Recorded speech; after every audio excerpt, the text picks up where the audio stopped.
ನಾನು ಈ ಗೋಸ್ಟ್ ಸೀರೀಸ್ನ ಶುರು ಮಾಡೋದಕ್ಕಿಂತ ಮುಂಚೆ ನನ್ನ ಇನ್ಸ್ಟಾಗ್ರಾಮ್ ಪೇಜಲ್ಲಿ ಒಂದು ಸ್ಟೋರಿ ಹಾಕಿದ್ದೆ. ನಿಮಗೇನಾದರೂ ಗೋಸ್ಟ್ ಅನುಭವಗಳಾಗಿದ್ದರೆ ಅದನ್ನ ನನ್ನ ಹತ್ರ ಹಂಚ್ಕೊಳ್ಳಿ ಅಂತ. ಅದರಲ್ಲಿ ಒಂದಷ್ಟು ಸ್ಟೋರೀಸ್ಗಳು ಬಂತು. ಅದರಲ್ಲಿ ಒಂದು ಚನ್ನಪಟ್ಟಣದ ಹಾಂಟೆಡ್ ಹೌಸ್. ಇನ್ಯಾಕೆ ತಡ ಮಾಡೋದು, ಬನ್ನಿ ಶುರು ಮಾಡೋಣ. ಈ ಕತೆ ಹೇಳಬೇಕಂದ್ರೆ ಒಂದು ಸ್ವಲ್ಪ ಹಿಂದೆ ಹೋಗ್ಬೇಕಾಗತ್ತೆ. ಆದರೆ ಒಂದು ವಿಷಯ ನನಗೆ ಸ್ವಲ್ಪ ಭಯ ಹುಟ್ಟಿಸ್ತು. ಯಾಕೆ ಅಂದರೆ ಆ ಹಾಂಟೆಡ್ ಮನೆ ಇನ್ನೂ ಇದೆ. ಚನ್ನಪಟ್ಟಣದ ಹೊರವಲಯದಲ್ಲಿ ಒಂದು ಕಟ್ಟಡ ಇತ್ತು. ಆ ಕಟ್ಟಡ ಎಷ್ಟೋ ವರ್ಷಗಳಿಂದ ಖಾಲಿಯಾಗೇ ಇದೆ. ಯಾಕೆ ಖಾಲಿಯಾಗಿದೆ? ಹಾಗೆ ಅಲ್ಲಿರೋ ಜನ ಹೇಳೋ ಪ್ರಕಾರ ರಾತ್ರಿ ಹೊತ್ತು ಆ ಕಟ್ಟಡದ ಹತ್ರ ಹೋದರೆ ಅವ್ರಿಗೆ ವಿಚಿತ್ರ ಅನುಭವಗಳಾಗ್ತಿದೆಯಂತೆ. ಇವಾಗಲೂ ಕೂಡ.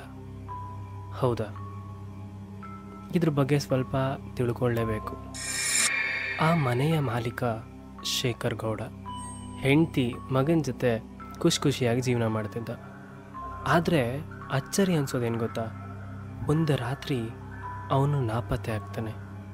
ನಾಪತ್ತೆ ಆದವನು ಮರುದಿನ ಅಲ್ಲೇ ಇದ್ದಂಥ ಒಂದು ಮರದ ರೆಂಬೆಗೆ ಶವವಾಗಿ ನೇತಾಡ್ತಾ ಇರ್ತಾನೆ.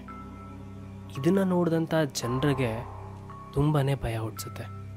ಆ ರಾತ್ರಿ ಶೇಖರ್ ಗೌಡ ಮಾತ್ರ ನಾಪತ್ತೆ ಆಗಿರಲಿಲ್ಲ, ಅವನ ಹೆಂಡತಿ ಮಗನೂ ಕೂಡ ನಾಪತ್ತೆ ಆಗಿದ್ರು.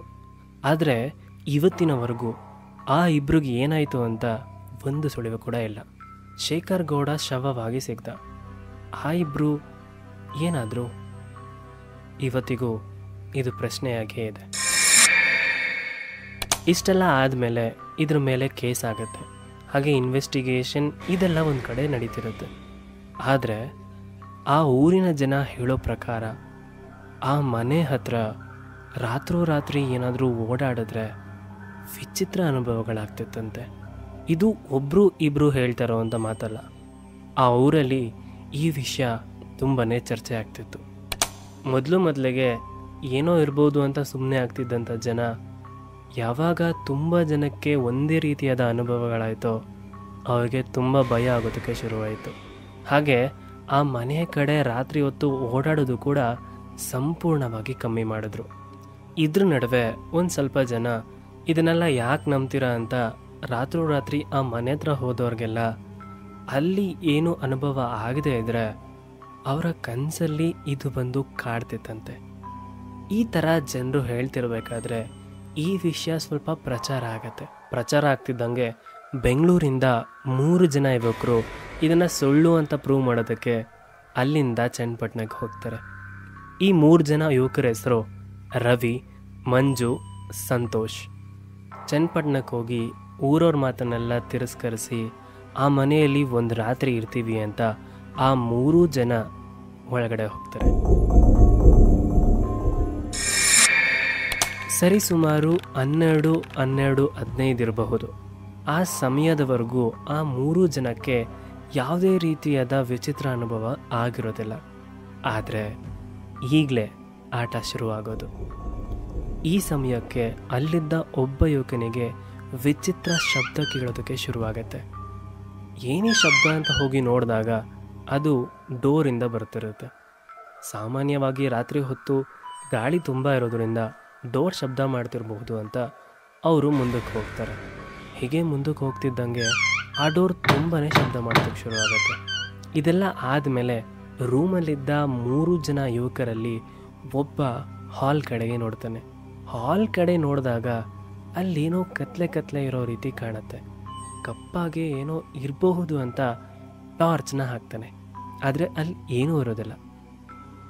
ಈ ರೀತಿಯೆಲ್ಲ ಅನುಭವಗಳಾಗ್ತಿದ್ರೂ ಕೂಡ ಆ 3 ಜನ ಧೈರ್ಯಶಾಲಿಗಳಾಗೇ ಇರ್ತಾರೆ. ಆದರೆ ನಿಜವಾಗ್ಲೂ ಭಯ ಹುಟ್ಟಿಸೋದು ಇಲ್ಲಿ. ಆ 3 ಜನಕ್ಕೆ ಒಂದೇ ರೀತಿಯಾದ ಧ್ವನಿ ಕೇಳಿಸುತ್ತೆ. ಯಾರೋ ಒಬ್ಳು ಹೆಣ್ಣು ಜೋರಾಗಿ ಅಳೋ ಥರ ಕೇಳಿಸುತ್ತೆ. ಅದು ಮಾತ್ರ ಅಲ್ಲ, ಯಾವುದೋ ಒಂದು ಮಗು ಜೋರಾಗಿ ನಗೋ ಥರ ಕೇಳಿಸುತ್ತೆ. ಇದನ್ನು ಭ್ರಮೆ ಅಂತ ಅಂದ್ಕೊಳ್ಳೋದಕ್ಕಾಗಲ್ಲ, ಯಾಕೆಂದರೆ ಆ 3 ಜನಕ್ಕೆ ಹಾಗೆ ಕೇಳಿಸಿರುತ್ತೆ. ಇದನ್ನು 3 ಜನ ಡಿಸ್ಕಸ್ ಮಾಡಿ ಕನ್ಫರ್ಮ್ ಮಾಡ್ಕೊಂಡ್ಮೇಲೆ ಇಲ್ಲೇನೋ ಇದೆ ಅಂತ ಅವ್ರಿಗೆ ಭಯ ಶುರುವಾಗುತ್ತೆ.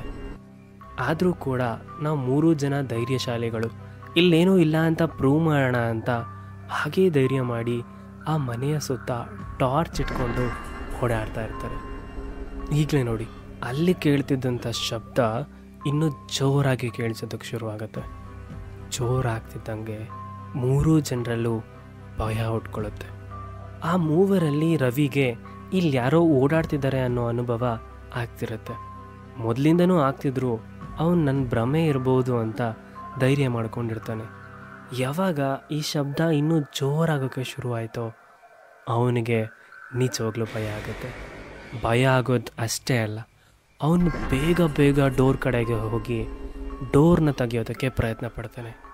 ಆದರೆ ಆ ಡೋರ್ ತೆಗಿಯೋದಕ್ಕೆ ಆಗಲ್ಲ. ತೆಗಿಯೋದಕ್ಕಾಗ್ತಿಲ್ಲ ಅಂತ ತುಂಬ ಗಾಬರಿಯಾಗಿ ಜೋರಾಗಿ ಹಿಡಿದಿಟ್ಕೊಂಡು ತೆಗಿಯೋದಕ್ಕೆ ಪ್ರಯತ್ನ ಪಡ್ತಾನೆ. ಆಗಿನ ಕಾಲದಲ್ಲೆಲ್ಲ 2 ಡೋರ್ ಬರ್ತಿತ್ತಲ್ಲ, ಆ ಥರ ಈ ಮನೆಗೂ ಕೂಡ 2 ಡೋರ್ ಇತ್ತು. 1 ಡೋರ್ನ ಕಾಲಲ್ಲಿ ಹಿಡಿದಿಟ್ಕೊಂಡು ಎಲ್ಲ ಬೋಲ್ಟ್ಗಳು ಓಪನ್ ಆಗಿದೆ ಅಂತ ನೋಡಿ ಆ ಡೋರ್ನ ಎಳೆಯೋದಕ್ಕೆ ಪ್ರಯತ್ನ ಪಡ್ತಾನೆ. ಆದರೆ ಆ ಡೋರ್ ಓಪನ್ ಆಗೋದೇ ಇಲ್ಲ. ಯಾವುದೋ ಹಳೆಯ ಮನೆಯ ಡೋರ್ ಬಿಗಿಯಾಗಿ ಹಿಡ್ಕೊಂಡಿದ್ರೆ ಹೇಗಿರುತ್ತೋ ಅದೇ ರೀತಿಯ ಅನುಭವ ಆಗುತ್ತೆ. ಇದನ್ನು ನೋಡಿದಂಥ ಇನ್ನುಳಿದ ಇಬ್ಬರು ಬೇಗ ಓಡಿ ಬಂದು 3 ಜನ ಗಾಬರಿಯಾಗಿ ಆ ಡೋರ್ನ ಹೇಗೋ ಮಾಡಿ ಜೋರಾಗಿ ಎಳಿತಾರೆ. ಆಗ ಆ ಡೋರ್ ಓಪನ್ ಆಗುತ್ತೆ. 3 ಜನ ಯಾರಿಗೂ ಗೊತ್ತಾಗ್ದಂಗೆ ಬೆಂಗಳೂರು ಕಡೆಗೆ ಓಡೋಗ್ತಾರೆ. ಅದಾದಮೇಲೆ ಆ 3 ಜನ ಬೆಂಗಳೂರಿಗೆ ಹೋದ್ರೋ ಎಲ್ಲೋದ್ರೋ ಯಾರಿಗೂ ಗೊತ್ತಿಲ್ಲ. ಆದರೆ ಅಲ್ಲಿರೋ ಜನ ಹೇಳೋ ಪ್ರಕಾರ ಅವರು ಬೆಂಗಳೂರಿಗೆ ವಾಪಸ್ ಹೋಗಿ ಆರಾಮಾಗಿದ್ದಾರೆ ಅಂತ. ಈ ಹುಡುಗರು ಬಂದು ಇದನ್ನು ಫೇಕ್ ಅಂತ ಪ್ರೂವ್ ಮಾಡ್ತೀನಿ ಅಂತ ಏನೇನೋ ಪ್ರಯತ್ನ ಪಟ್ಟರು. ಇವರು ಹೊಡೋಗಿದ್ದಾರೆ. ಇದೆಲ್ಲ ಆಗ್ತಿದ್ದಂಗೆ ಜನರಿಗೆ ಭಯ ಇನ್ನೂ ಹೆಚ್ಚಾಗ್ತಾ ಇರುತ್ತೆ. ಯಾಕೆ ಈ ಥರ ಎಲ್ಲ ಆಗ್ತಿದೆಯಲ್ಲ ಅಂತ ಜನರು ತುಂಬಾ ತಲೆ ಕೆಡಿಸ್ಕೊಂಡು ತುಂಬ ದಿನ ಈ ವಿಚಾರ ಚರ್ಚೆ ಆಗುತ್ತೆ.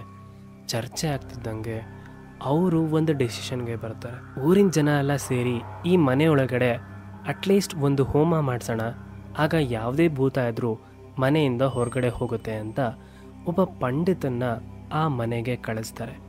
ಆ ಪಂಡಿತನಿಗೆ ಊರಿನ ಜನ ಎಲ್ಲ ಸೇರಿ ಹೋಮ ಮಾಡೋದಕ್ಕೆ ಏನೆಲ್ಲ ಬೇಕೋ ಆ ತಯಾರಿಗಳನ್ನು ಮಾಡಿರ್ತಾರೆ. ರಾತ್ರಿ ಆಗ್ತಿದ್ದಂಗೆ ಪಂಡಿತ ಒಬ್ಬನೇ ಆ ಮನೆಯಲ್ಲಿರ್ತಾನೆ. ಆದರೆ ಹೋಮ ಶುರು ಮಾಡ್ತಿದ್ದಂಥ ಪಂಡಿತನ ಬಾಯಲ್ಲಿ ಒಂದು ಮಂತ್ರ ಕೂಡ ಬರಲ್ಲ. ಇದಾಗ್ತಿದ್ದಂಗೆ ಪಂಡಿತನಿಗೂ ತುಂಬ ಗಾಬರಿ ಆಗುತ್ತೆ. ಗಾಬರಿಲಿ ಹೊರಗಡೆ ಓಡೋಗ್ತಾನೆ. ಓಡೋಗಿದ್ದ ಪಂಡಿತನಿಗೆ ಇವತ್ತಿನವರೆಗೂ ಮಾತೇ ಬಂದಿಲ್ಲ. ಸಂಪೂರ್ಣವಾಗಿ ಮೂಗ ಆಗೋಗ್ತಾನೆ.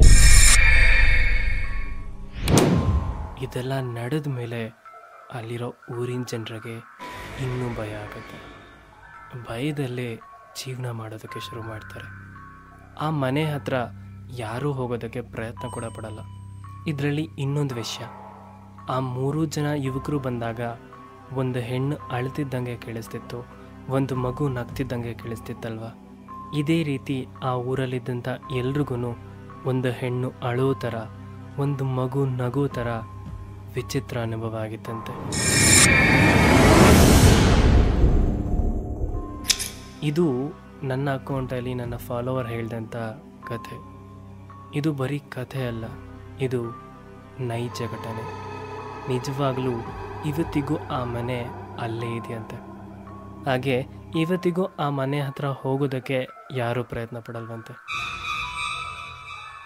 ಇದನ್ನೆಲ್ಲ ನಂಬೋದು ಬಿಡೋದು ನಿಮ್ಮ ನಂಬಿಕೆಗೆ ಬಿಟ್ಟಿದ್ದು.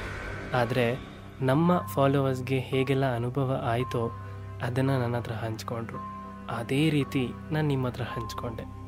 ಈ ರೀತಿ ಯಾವುದಾದ್ರೂ ಗೋಸ್ಟ್ ಸ್ಟೋರೀಸ್ ನಿಮಗೇನಾದರೂ ಅನುಭವ ಆಗಿದ್ರೆ ನನ್ನ ಇನ್ಸ್ಟಾಗ್ರಾಮ್ ಲಿಂಕ್ ಆಗಿರ್ತೀನಿ, ಅಲ್ಲಿ ಡೈರೆಕ್ಟಾಗಿ DM ಮಾಡಿ. ಮುಂದಿನ ಗೋಸ್ಟ್ ಸ್ಟೋರಿ ವಿಡಿಯೋಗೆ ಕಾಯ್ತಾರೆ ಅಂತ ಹೇಳ್ತಾ ಈ ವಿಡಿಯೋನ ಇಲ್ಲಿಗೆ ಮುಗಿಸ್ತಾ ಇದ್ದೀನಿ. ಶುಭರಾತ್ರಿ. ನಿದ್ದೆ ಬಂದಿಲ್ಲ ಅಂದರೂ ಆರಾಮಾಗಿ ಮಲ್ಕೊಳ್ಳಿ.